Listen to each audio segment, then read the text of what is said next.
19 ماہ رمضان میں جو کچھ تیرے مولا علی نے ساری رات کیا ہے،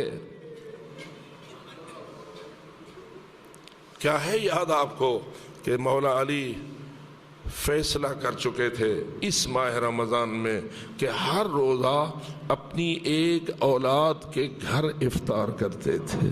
نتیجہ یہ نکلا 18ویں روزے کی افطاری کی باری حضرت ام کلثوم کے گھر میں آئی، اور کتنا عجیب ہے یہ منظر۔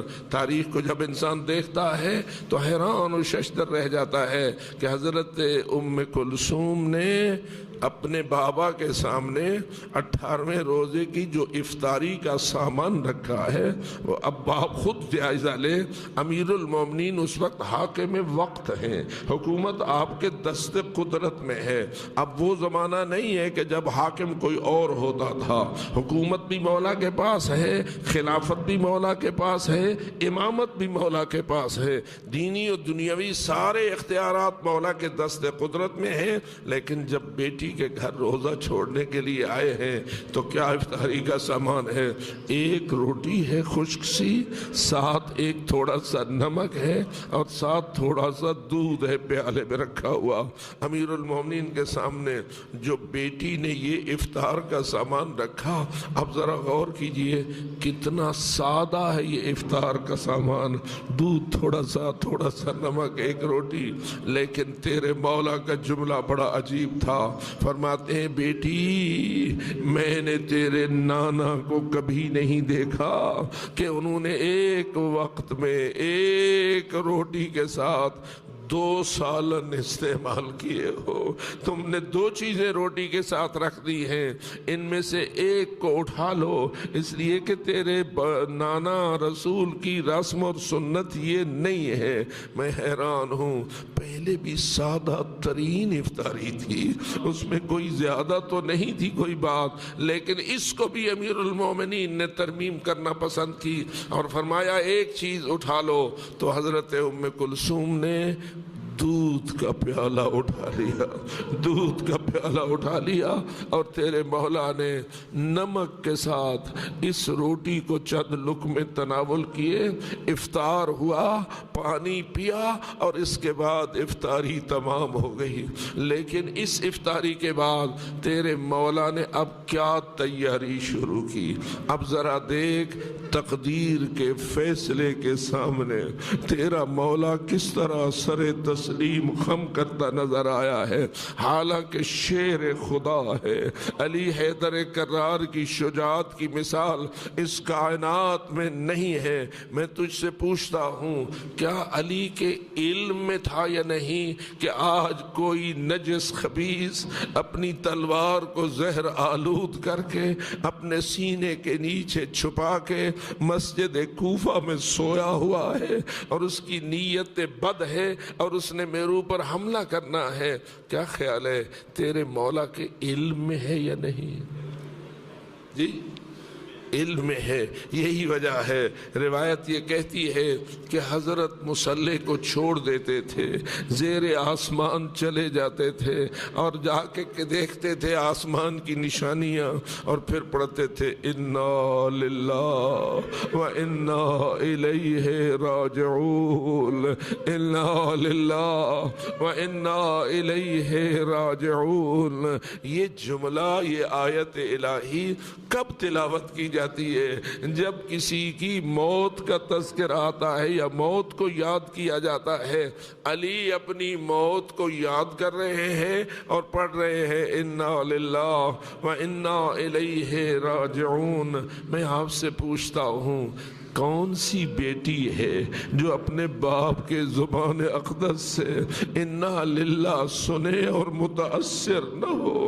حتماً حضرت ام کلثوم متاثر ہو رہی ہیں، قلب ان کا غمگین سے غمگین تر ہوتا چلا جا رہا ہے، لیکن بابا کے سامنے کوئی اظہار کرنا پسند نہیں کر رہی۔ بابا کبھی باہر نکل جاتے ہیں، پھر فرماتے ہیں ہاں مجھ سے اسی رات کا وعدہ کیا گیا ہے، واللہ مجھ سے اسی رات کا وعدہ کیا گیا ہے۔ گویا بی بی طاہرہ کے سامنے اس جملے سے بھی مزید روشن ہو رہا ہے کہ کوئی وعدہ ہے جو علی سے لیا گیا ہے۔ لینے والا کون ہے؟ وہ جو تقدیر بنانے والا ہے۔ اس لیے میں یہ کہوں گا، علی کی تقدیر کا مالک کون؟ علی کی تقدیر کا مالک کون؟ اللہ۔ لہذا اللہ سے انکار کی کوئی گنجائش نہیں ہے۔ علی تو آئے ہی اس لیے ہے کہ منوائیں کہ میرا مالک کون ہے، میرا مقدر کون ہے، اور میرے اختیار زندگی اور موت کس کے دست قدرت میں ہے، اس کا فیصلہ تھا۔ اس لیے فرماتے ہیں واللہ اسی رات کا مجھ سے وعدہ کیا گیا ہے۔ ساری رات مصلی اور پھر آسمان کو دیکھنا، انا للہ پڑھنا، اس وعدے کا تذکرہ کرنا۔ ام کلثوم بی بی سنتی رہی اور اپنے دل میں غم کو جگہ دیتی رہی۔ پھر اظہار کیا تو کب اظہار کیا؟ روایت کے مطابق اس وقت اظہار کیا جب نماز فجر کا وقت قریب ہوا، دروازے پہ آ کر کسی نے نماز کے لیے دق الباب کیا، بلایا، علی نے اپنا لباس پہنا اور چلے صحن کی جانب۔ جو ہی صحن کی طرف نکلے، اب روایت کہتی ہے کہ بی بی سامنے آئی اور بڑی معذرت کے ساتھ یہ عرض کرنے لگی، بابا کیا ہو نہیں سکتا آج کسی اور کو نماز پڑھانے کے لیے بھیجو؟ کیا ہو نہیں سکتا؟ آج بعض روایات نے نام بھی ذکر کیا ہے، آج اپنے فلاں بھانجے کو نماز پڑھانے کے لیے بھیج دو۔ گویا بی بی کو تسلی ہو گئی تھی، آج مسجد میں میرے بابا کے لیے خیر نہیں ہے۔ ساری رات جو انا للہ پڑھتے رہے ہیں، یہ اشارہ ہے اس بات کا کہ مسجد میں آج کوئی خیر نہیں ہے۔ بی بی یہ کہتی ہے بابا کسی اور کو نماز پڑھانے کے لیے بھیج دو۔ اب سنو کہ تیرے مولا کا جواب کیا تھا۔ جواب میں فرماتے ہیں میری بیٹی، میری دختر نیک اختر، اللہ کے فیصلوں کو ٹالا نہیں جا سکتا، اللہ کی تقدیر کو ٹالا نہیں جا سکتا۔ یعنی میں علی اپنے اللہ کے حکم کا پابند ہوں، میں اس کی تقدیر کے سامنے سر تسلیم خم ہوں، میں بھی اس کے سامنے انکار کی جسارت نہیں کر سکتا۔ اس لیے میری بیٹی، اللہ کی تقدیر کو ٹالا نہیں جا سکتا۔ اس وقت بی بی طاہرہ ایک طرف ہٹ گئی، علی نیچے اتر گئے۔ نیچے کچھ بطخیں تھیں یا مرغابیاں تھیں، مشہور یہ ہے کہ بطخیں تھیں، اور انہوں نے مولا کے بارے میں پتہ نہیں ان کو کس نے بتا دیا تھا، ان بطخوں کو کس نے اشارہ کر دیا تھا۔ یہ بطخیں بیچاریاں اپنے پڑوں کو پھڑپھڑاتے ہوئے علی ولی کے راستے میں رکاوٹ بننے کی کوشش کر رہی تھی، اور علی ان کی ساری ان حرکتوں کو دیکھ رہے تھے اور کہہ رہے تھے ہن سوائح بعدہن نوائح، ابھی یہ پرندے میرے لیے چیخ اور چلا رہے ہیں، تھوڑی دیر کے بعد میرے گھروں سے عورتوں کے نوحوں کی آواز۔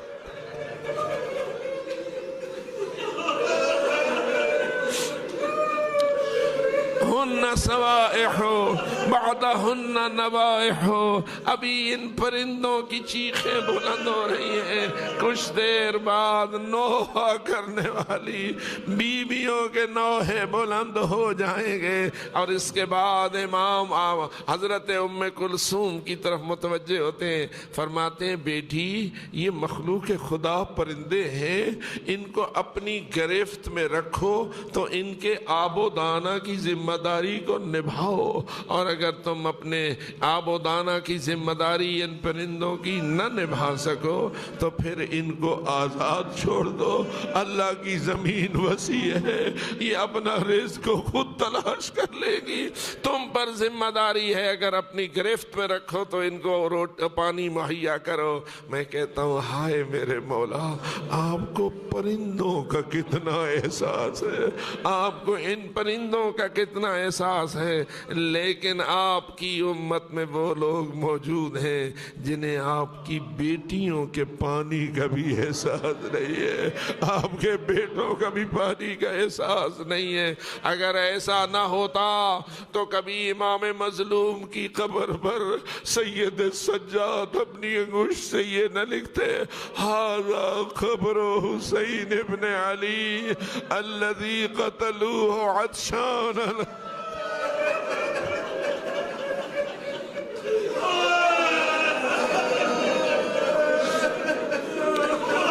ھذا قبر حسین ابن علی ابن ابی طالب الذی قتلوہ عطشانا غریبا۔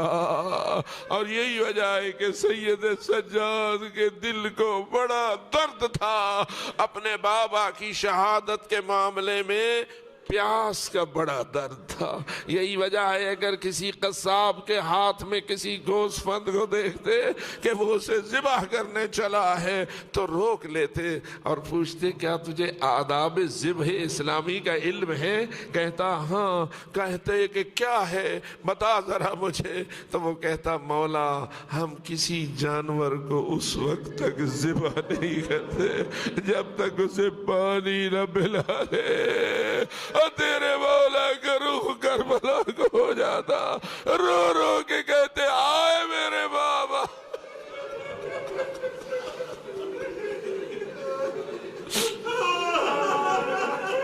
ہائے میرے بابا، یہ مسلمان تو جانوروں کو بھی پیاسا ذبح نہیں کرتے، کر دیا ہے تو زہرا کے لال کو بہتے دریا کے کنارے پیاسا ذبح کر دیا ہے۔ عزاداران گرامی قدر، حضرت جناب امیر المومنین نے اپنی بیٹی کو ان پرندوں کے بارے میں تلقین کی اور پھر اس کے بعد باہر نکلنا چاہ رہے تھے تو روایت کہتی ہے کہ آپ کی ابا کا دامن دروازے سے الجھ گیا، دروازے سے الجھ گیا تو امام نے فرمایا اشدد حیاضیمک للموت، اے علی اپنی کمر موت کے لیے باندھ لو، فإن الموت لاقیک۔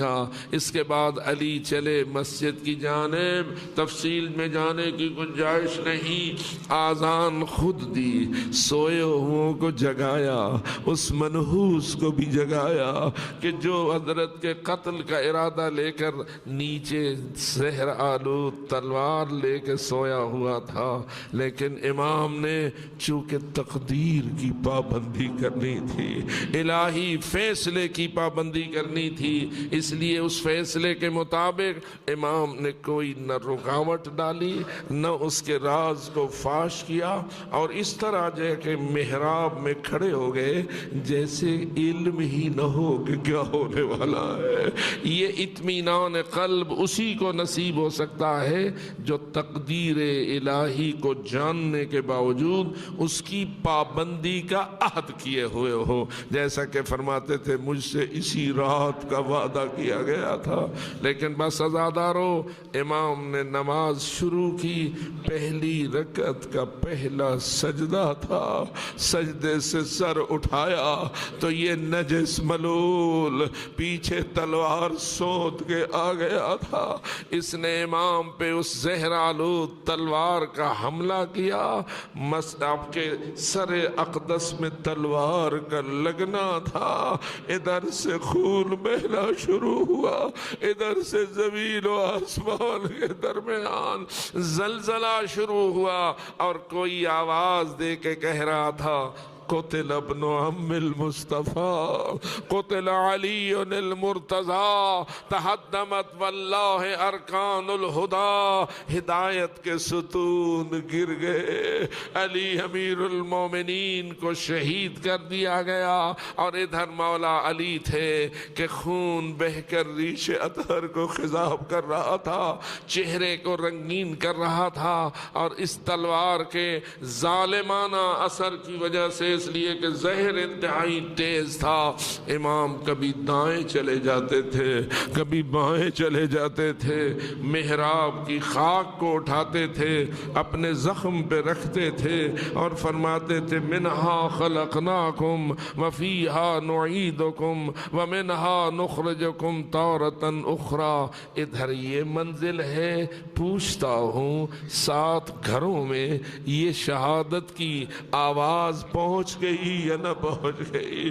پہنچی ہے تو حسن دوڑے ہیں، پہنچی ہے تو امام حسن مسجد کو دوڑے ہیں، لیکن میں پوچھتا ہوں حسن تم دوڑ رہے ہو، تمہاری بہنیں کیوں نہیں دوڑ رہی؟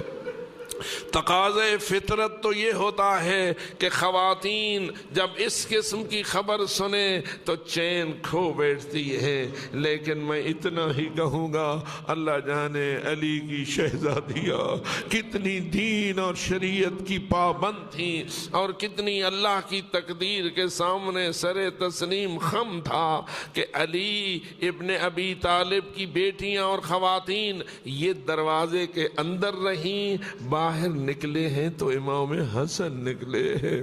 لیکن تاریخ یہ کہتی ہے امام حسن پہنچے، علی حیدر کرار خون میں نہائے ہوئے تھے، بالخصوص چہرہ خون سے تربتر تھا، ریش اطہر خضاب تھی، لیکن جب امام حسن نے سنبھالنا چاہا تو آواز دی اے میرے حسن بیٹا مجھے بات کو سنبھال لینا، پہلے انہیں نماز پڑھاؤ، پہلے ان کو نماز پڑھاؤ۔ آذان سن کے لوگ نمازی آ گئے تھے، اب علی کی یہ منزلت ہے اور یہ حالت ہے اور فرما رہے ہیں ان کو نماز پڑھاؤ۔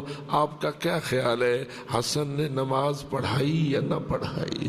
بابا کا حکم مانا یا نہ مانا؟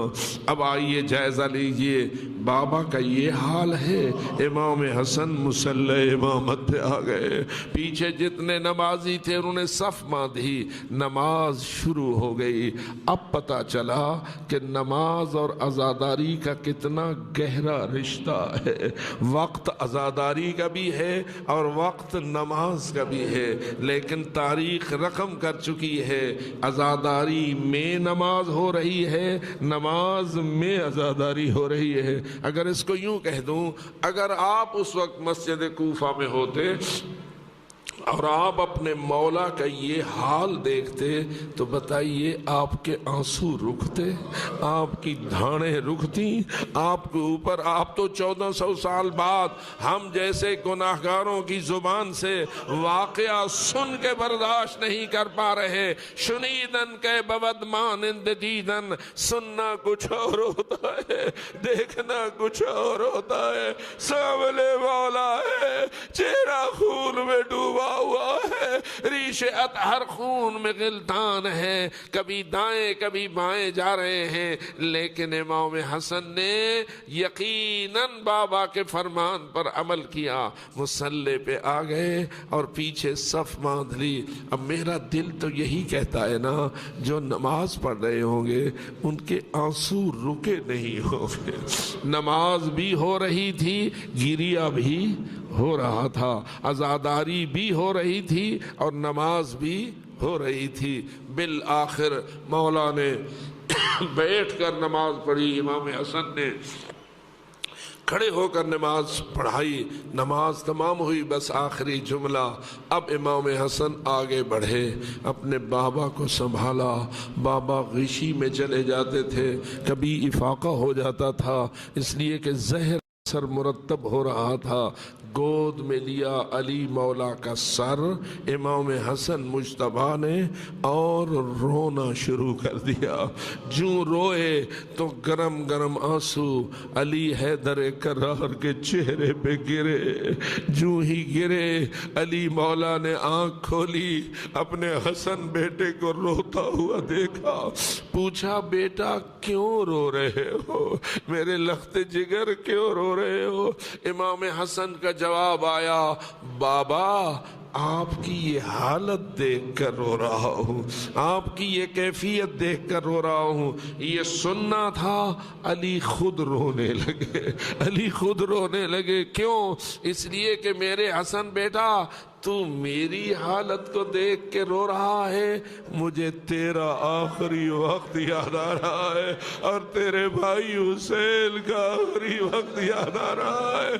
تیری حالت کیا ہوگی، تیرے بھائی حسین کی کیفیت کیا ہوگی؟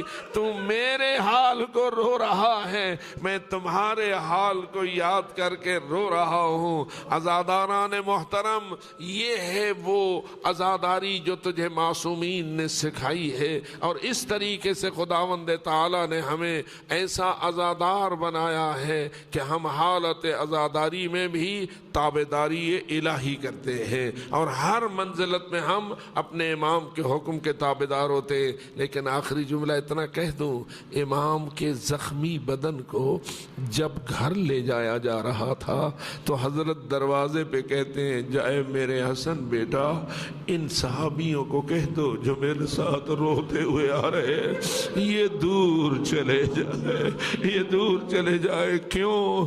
اس لیے کہ جب میرا بدن اندر داخل ہوگا، میری کیفیت کو دیکھ کر آل محمد کی خواتین رونا شروع کرے گی، اور علی کو برداشت نہیں تھا کہ بیویوں کے رونے کی صدائیں مولا علی کے صحابہ جو عزادار ہیں وہ سننے پائیں۔ لیکن میں اتنا کہہ کے مجلس ختم کروں گا، یا علی آپ تو اپنے ماننے والے صحابیوں اور عزاداروں کے کانوں تک اپنی بیٹیوں کے رونے کی صدائیں برداشت نہیں کر رہے۔ اللہ جانے وہ وقت کتنا سخت تھا جب خیموں سے شعلے نکل رہے تھے اور آپ کی بیٹیاں واہ محمدہ واہ حسینہ اور واہ حجابہ کی آوازیں بلند کر رہی تھیں۔